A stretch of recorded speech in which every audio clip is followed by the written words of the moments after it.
Hello, everybody. Welcome to Michelle's Inspiration Hour.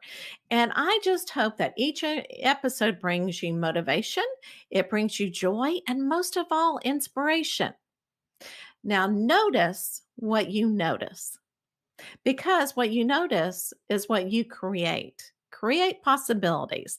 And this quote was actually written by our next guest. Let me tell you a little bit about her.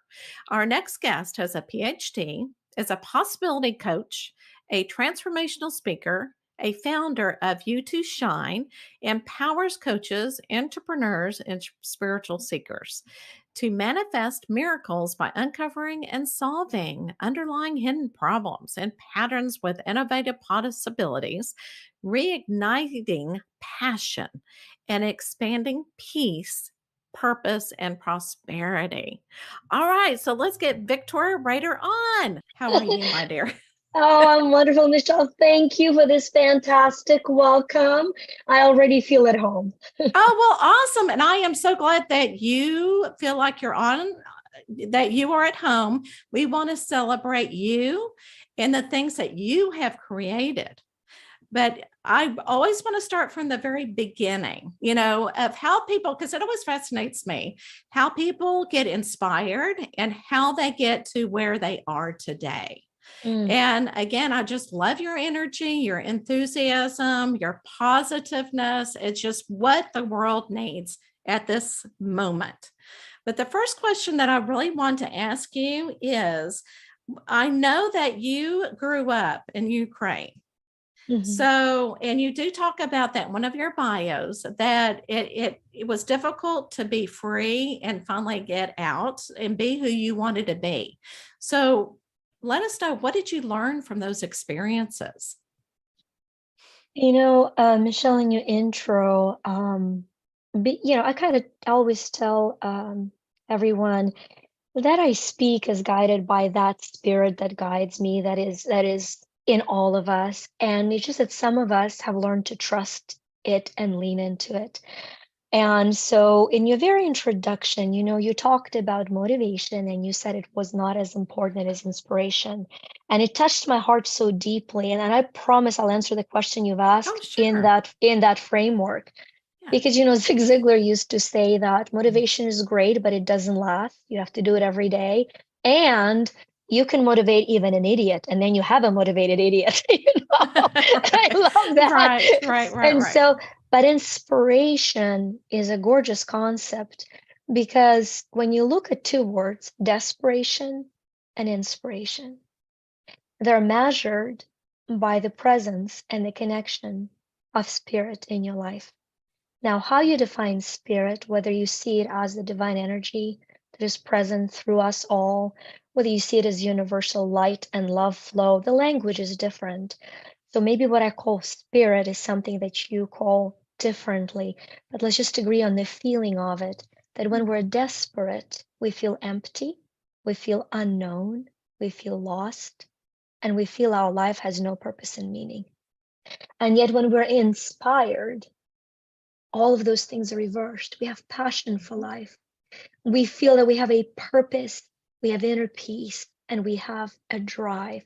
So that absence, to me, the transformation is the path out of desperation. And it's not a one time.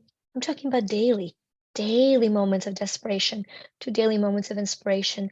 And I was able to learn it because of the gift of my very freedom limited upbringing. Right. I was born in a former Soviet Union where you had no rights, you had a lot of obligations, you had no external freedoms. I couldn't pick which science to take. I had to take them all in school. I couldn't vote for a person of my choice. There was one person with two boxes, yes and no. And if you chose no, you were visited, your family was visited, you were given an opportunity to vote yes before you were sent off. And Right. so when you have no external freedoms, and if you start believing that that environment drains you, you tend to be very desperate. You tend to be very desperate. And I've had those moments of desperation. And it is in those moments that said, wait a minute, nobody can take away my ability to dream. And I found freedom deep inside my heart. Mm, In your intro, you said she's been to 40 countries. yes. You couldn't leave the Soviet Union because you had to have an exit visa, not just Mhm. entry visa to different country.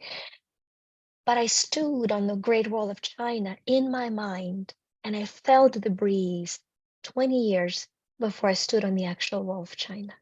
Oh, wow. That is absolutely beautiful. Oh my goodness. So, and moving forward, you got really, really interested because I know you were training other realtors to do the job, and you learned that people have barriers that they put into their subconscious mind, and you were fascinated by that. And see, I think that's kind of a nugget, your golden nugget in your life that you picked up and you took it and you embraced it and you did something with it. So tell us what you did with that. I very quickly realized that there were agents who outworked me. They worked much more. I was very service oriented, but there were agents who outserved me. There were agents who were smarter, that were more capable, and yet somehow I was producing more and I was blessed with better results. And so I started pondering, what is it? What is it that is responsible for results beyond my effort and beyond my skill set? And that answer was mindset. And what I realized that mindset is not just a set of thoughts, it is a set of 6 mental faculties. I call it like a secret formula. Just like Mm, we have 5 yeah, senses through which we can see the world, we see, smell, touch, taste, but there are 6 mental faculties through which we created. Nobody knows about them. That's my passion. So there right. is perception, there is imagination, there is intuition, there is reason, memory, and will.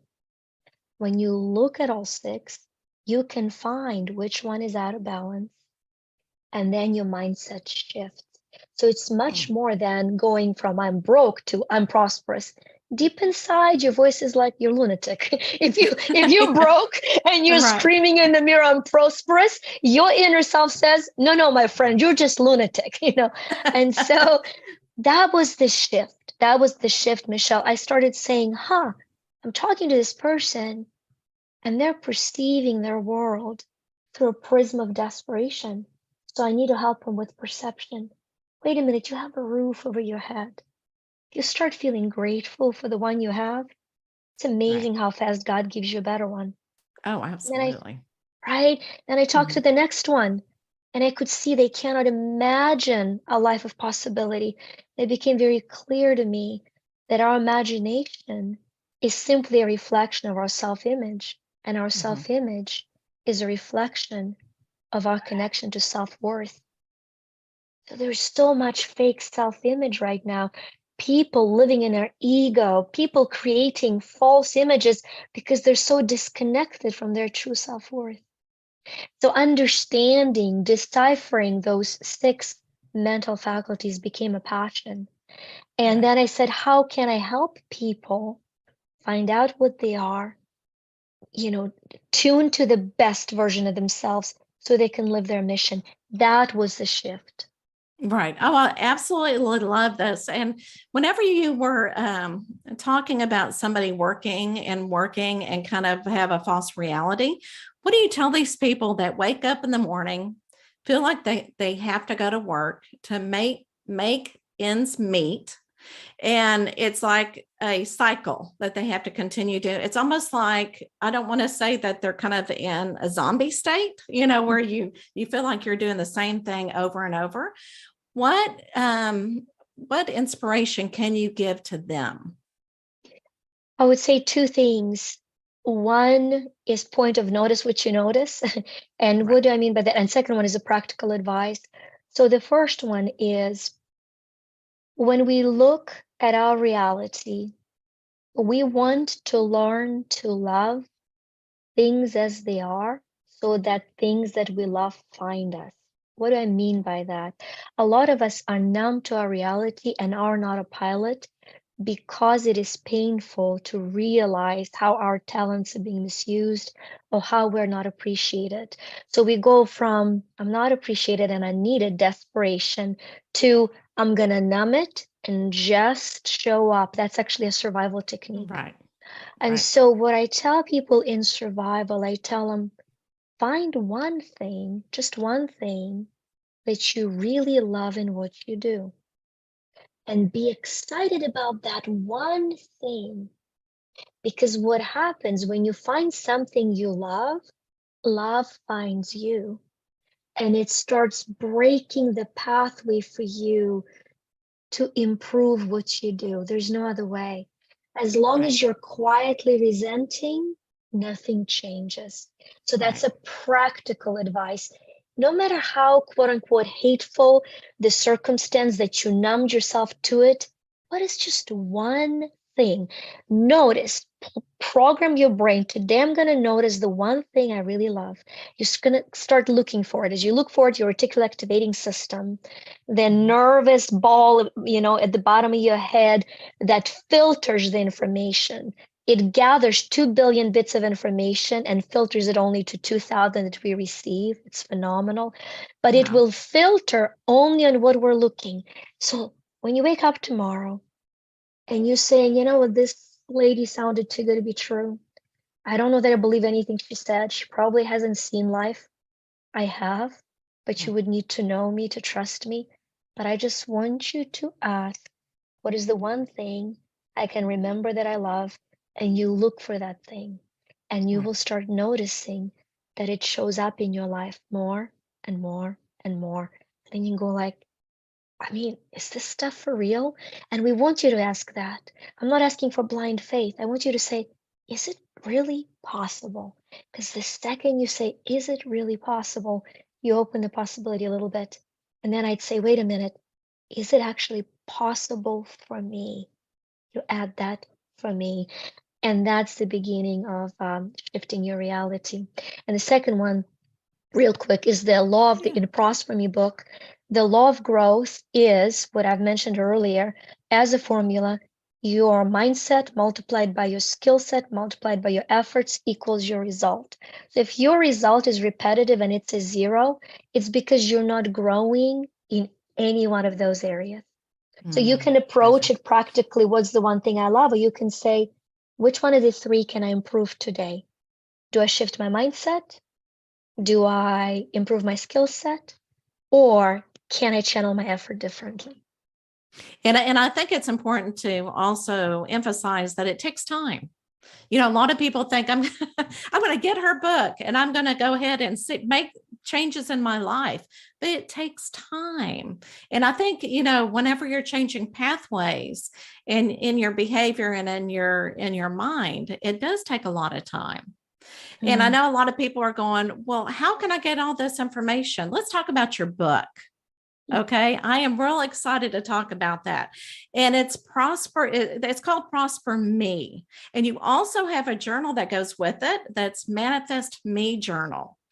And I started reading it, and it's like I didn't want to put it down, but I love that you have a recommendation of reading one chapter a day. Because that way, and of course, reading it more than once, but I think reading one chapter a day, it really gets you to concentrate on one thing at a time.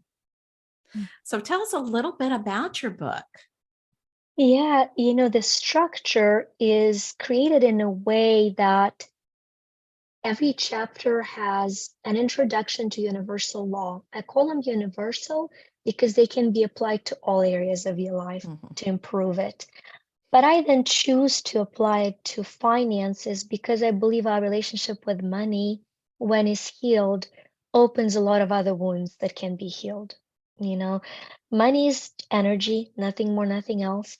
It doesn't change who we are, it magnifies who we are. A lot of us have so many wounds that we're Mhm. afraid to show them to the world, so we stay broke. Like that's gold. That is Mhm. gold. If you're trying to figure out why is it that whatever I do ends up with poverty patterns or broke patterns, you just need to be healed more. That's it. That's just it. And so the chapters introduce those laws as principles. The first one, for example, is gratitude. Mhm. And then it gives you 3 practical applications for it. And I recommend to not go for all 3, to pick one that you Hmm. resonate with most and apply that one before you go to the next chapter. And then at the end, it has what what I call activation. Activation is a little bit different from affirmation because in addition to it being an affirmation as you read it, it is energetically charged to shift in your subconscious mind the programming to support that principle and that law. And you'll notice that every one of them starts with, I now, work with the law of, let's say, gratitude, because that word now is very key. Because even if it's up till now, you were not. I want to give that as advice for everybody for any affirmation. If you're affirming anything in your life, adding the word and now Hmm. gets you out of, I've been lying to myself. If you're saying I'm a money magnet and you're not, then you can say, and now I am this. It safely buffers the unhealed wounds and brings the invitation of new reality. So that's how every chapter is structured. And I love, I don't know how many times I can say this. I love how, especially with the tithing chapter, and Mm, a lot of people don't, understand tithing. They think that's more of a religious, term that I'm going to tithe. It not necessarily. I mean, you can tithe to your favorite organization or someplace where you feel that is most needed, or you can just give away, and I love how you said start with 1% and work your way up to that 10% that we all say that's the golden nugget. Okay.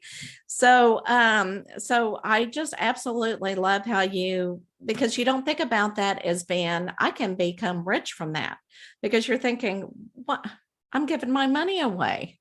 But yet at the same time, and I'm going to let you explain it because I know in your book you explain that so well. So how does that work with also earning the money when you tithe?